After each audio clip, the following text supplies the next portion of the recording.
जय श्री कृष्णा। राधे राधे जी। आप सबका आपके अपने चैनल सुनीता भक्ति में हार्दिक स्वागत है। भगवान श्री हरि आपकी समस्त मनोकामनाएं पूर्ण करे। तो आइए भक्तों, भगवान श्री कृष्ण का ध्यान करते हुए आज की कथा को प्रारंभ करते हैं। और पिछली कथा के अध्यायों को सुनने के लिए आप सभी भक्तजनों का धन्यवाद। तो आइए प्रारंभ करें। आगे पुलस्त्य जी कहते हैं कि ब्रह्मा जी के ऐसा कहने पर समस्त देवता उनकी आज्ञा लेकर इंद्र को आगे करके दीदीची के आश्रम पर गए। वह सरस्वती नदी के उस पार बना हुआ था जहां पर नाना प्रकार के वृक्ष और लताएं उसे घेरे हुए थी। और वहां पहुंचकर देवताओं ने सूर्य के समान तेजस्वी महर्षि दीदीची का दर्शन किया और उनके चरणों में प्रणाम करके ब्रह्मा जी के कथनानुसार वरदान मांगा। तब ददीची ने अत्यंत प्रसन्न होकर देवताओं को प्रणाम करके यह कार्य साधक वचन कहा। अहो, आज इंद्र आदि संपूर्ण देवता यहाँ किस लिए पधारे हैं? मैं देखता हूँ कि आप सब लोगों की कांति फीकी पड़ गई है और आप लोग पीड़ित जान पड़ते हैं। जिस कारण से आपके हृदय को कष्ट पहुंच रहा है उसे शांतिपूर्वक बतलाइए। तो इस पर देवता बोले कि हे महर्षि, यदि आपकी हड्डियों का शस्त्र बनाया जाए तो उससे देवताओं का दुख दूर हो सकता है। इस पर ददीची बोले कि हे देवताओं, जिससे आप लोगों का हित होगा वह कार्य मैं अवश्य करूंगा। आज आप लोगों के लिए मैं अपने इस शरीर का भी त्याग करता हूँ। तो ऐसा कहकर मनुष्यों में श्रेष्ठ महर्षि ददीची ने सहसा अपने प्राणों का परित्याग कर दिया। और तब संपूर्ण देवताओं ने आवश्यकता के अनुसार उनके शरीर से हड्डियां निकाल ली। इससे उन्हें बड़ी प्रसन्नता हुई और वे विजय पाने के लिए विश्वकर्मा के पास जाकर बोले, आप इन हड्डियों से वज्र का निर्माण कीजिए। और देवताओं के वचन सुनकर विश्वकर्मा ने बड़े हर्ष के साथ प्रयत्न पूर्वक उग्र शक्ति संपन्न वज्रास्त्र का निर्माण किया और इंद्र से कहा कि हे देवेश्वर, यह वज्र सब अस्त्र शस्त्रों में श्रेष्ठ है, अतः आप इसके द्वारा देवताओं के भयंकर शत्रु वृतासुर को भस्म कीजिए। और उनके ऐसा कहने पर इंद्र को बड़ी प्रसन्नता हुई और उन्होंने शुद्ध भाव से उस वज्र को ग्रहण कर लिया। तदनंतर इंद्र देवताओं से सुरक्षित हो वज्र हाथ में लिए हुए वृतासुर का सामना करने के लिए गए, जो पृथ्वी और आकाश को घेर कर खड़ा था। और कालक्य नाम के विशालकाय दानव हाथों में शस्त्र उठाए चारों ओर से उसकी रक्षा कर रहे थे। फिर तो दानवों के साथ देवताओं का भयंकर युद्ध आरंभ हो गया। 2 घड़ी तक तो ऐसा मार काट हुई जो संपूर्ण लोक को महान भय में डालने वाली थी। वीरों की भुजाओं से चलाई हुई तलवारें जब शत्रु के शरीर पर पड़ती थी तब बड़े जोर का शब्द होता था और आकाश से पृथ्वी पर गिरते हुए मस्तक ताड़ के फलों के समान जान पड़ते थे। उनसे वहां की सारी भूमि पटी हुई दिखाई दे रही थी और उस समय सोने के कवच पहने हुए कालके दानव दावानल से जलते हुए वृक्षों के समान प्रतीत हो रहे थे। वे हाथों में परिग लेकर देवताओं पर टूट पड़े और उन्होंने एक साथ मिलकर बड़े वेग से दावा बोल दिया। यद्यपि देवता भी एक साथ संगठित होकर ही युद्ध कर रहे थे तो भी उनमें उन दानवों के वेग न सह सकने की शक्ति नहीं थी। उनके पैर उखड़ गए थे और वे भयभीत होकर भाग खड़े हुए। तब देवताओं को डर कर भागते हुए और वृतासुर को प्रबल होते देखकर 1000 आंखों वाले इंद्र को बड़ी घबराहट हुई। और वह इंद्र की ऐसी अवस्था देख सनातन भगवान श्री विष्णु ने उनके भीतर अपने तेज का संचार करके उनके बल को बढ़ाया। तो इंद्र को श्री विष्णु के तेज से परिपूर्ण देख देवताओं तथा निर्मल अंतकरण वाले ब्रह्म ऋषियों ने भी उनमें अपने अपने तेज का संचार किया। और इस प्रकार भगवान विष्णु देवता तथा महाभाग महर्षियों के तेज से वृद्धि को प्राप्त होकर इंद्र अत्यंत बलवान हो गए। तो देवराज इंद्र को सबल जान नृतासुर ने बड़े जोरों से सिंहनाद किया और तब उनकी विकट गर्जना से पृथ्वी दिशाएं अंतरिक्ष दुलोक और आकाश में सभी कांप उठे। वह भयंकर सिंहनाद सुनकर इंद्र को बड़ा संताप हुआ और उनके हृदय में भय समा गया और उन्होंने बड़ी उतावली के साथ अपना महान वज्रास्त्र उनके ऊपर छोड़ दिया। तब इंद्र के वज्र का आघात पाकर वह मान असुर निष्प्राण होकर पृथ्वी पर गिर पड़े और तत्पश्चात संपूर्ण देवता तुरंत आगे बढ़कर वितासुर के वध से संतप्त हुए।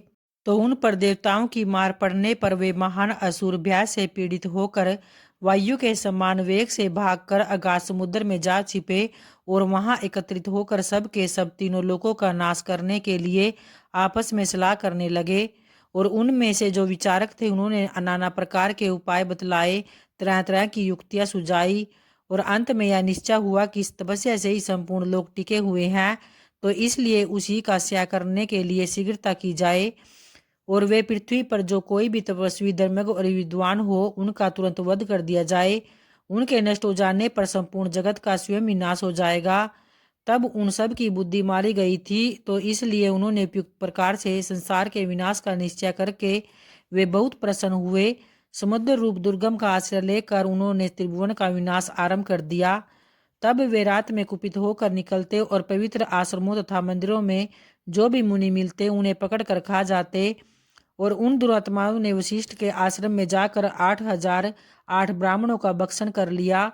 फिर वे उसके बाद चावनी पवित्र आश्रम पर पहुंचकर जहां बहुत से द्विज निवास करते थे, वहां पर उन्होंने फल मूल का आहार करने वाले 100 मुनियों को अपना ग्रास बना लिया। तो इस प्रकार से रात में वे मुनियों का संहार करते और दिन में समुद्र के भीतर घुस जाते। तो भारद्वाज के आश्रम पर जाकर उन दानवों ने वायु और जल पीकर संयम नियम के साथ रहने वाले 20 ब्रह्मचारियों की भी हत्या कर डाली। तो इस प्रकार से वह बहुत दिनों तक उन्होंने मुनियों का भक्षण जारी रखा, किंतु मनुष्यों को इन हत्यारों का पता नहीं चला। तो उस समय कालकेय के भय से पीड़ित होकर सारा जगत निरुत्साह हो गया और स्वाध्याय बंद हो गया, यज्ञ और उत्सव समाप्त हो गए। तो मनुष्यों की संख्या दिनों दिन क्षीण होने लगी, तो वे भयभीत होकर आत्मरक्षा के लिए 10 दिशाओं में दौड़ने लगे। तो इस प्रकार यज्ञ और उत्सव से रहित होकर जब सारा जगत नष्ट होने लगा, तब इंद्र सहित संपूर्ण देवता व्यथित होकर भगवान श्री नारायण की शरण में गए और इस प्रकार स्तुति करने लगे। तो भक्तों, आगे की कथा कल के अध्याय में सुनेंगे। तो आज की कथा यहीं संपन्न होती है। तो प्रेम से बोलिए भगवान श्री हरि की जय, माता लक्ष्मी की जय। और आइए अब माता तुलसी का ध्यान करते हुए तुलसी चालीसा पाठ को प्रारंभ करते हैं। श्री तुलसी महारानी करु विनय सिर नाय, जो मम हो संकट विटे दीजे मात नसाय। नमो नमो तुलसी महारानी, महिमा अमित न जाए बखानी। दियो विष्णु तुमको सन्माना, जग में छायो सुयश महाना। विष्णु प्रिया जय जयति भवानी, तिहु लोक की हो सुख खानी। भगवत पूजा कर जो कोई, बिना तुम्हारे सफल न होई। जिन घर तव नहीं होए निवासा, उस पर कर ही विष्णु नहीं बासा। करे सदा जो तव नित सुमिरन, तेहि के काज होए सब पूरन। कार्तिक मास महात्म तुम्हारा, ताको जानत सब संसारा। तब पूजन जो करे कुंवारी, पावे सुंदर वर सुकुमारी। कर जो पूजन नित प्रति नारी, सुख संपत्ति से होए सुखारी। वृद्धा नारी करे जो पूजन, मिले भक्ति होए पुलकित मन।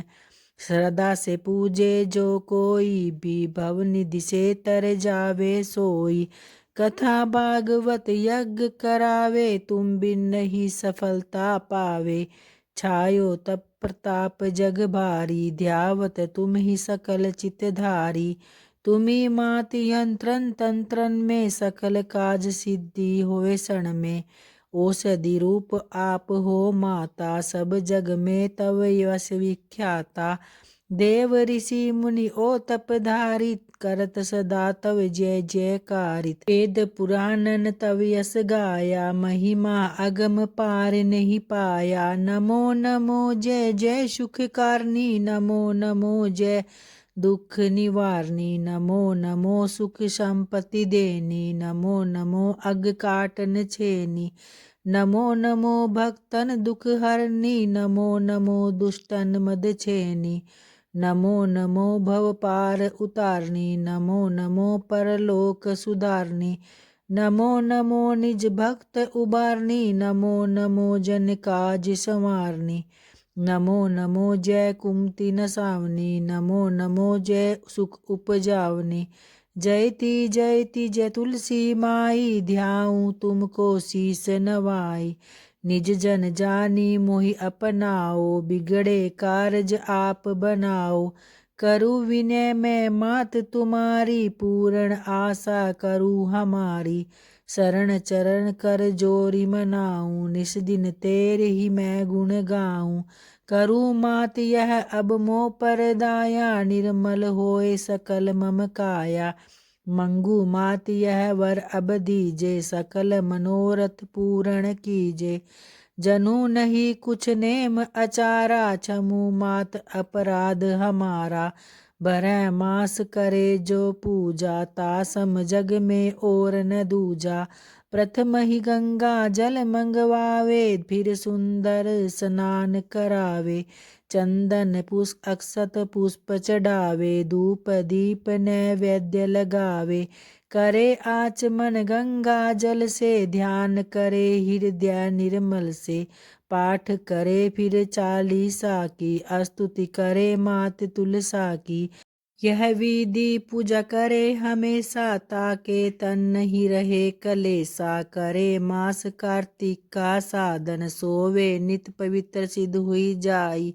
है यह कथा महा सुखदाई, पढ़े सुने सो भव तर जाई।